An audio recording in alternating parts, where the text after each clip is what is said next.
After a weeks-long period of quiet, North Korea's exploded back into action this week, test firing what it's confirmed was a solid-fuel intercontinental ballistic missile. And based on comments from leader Kim-Jong-un, we can expect them to keep coming.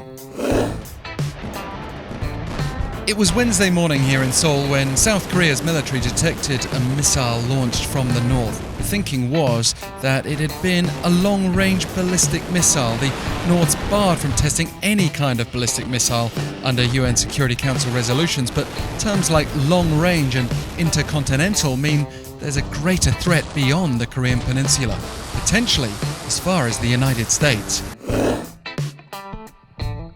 And North Korea announced Thursday that the missile in question had been a Hwasong-18 solid-fuel ICBM, which leader Kim has in the past called the North's most powerful weapon.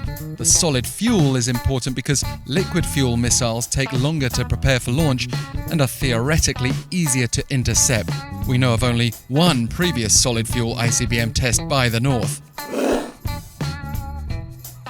North Korean state media also gave us some data about the launch, including that it flew for 4,491 seconds, the longest ever for a North Korean ICBM. If it had been fired on a standard trajectory instead of going up and down into waters between Korea and Japan, then experts think it could have struck anywhere on the US mainland.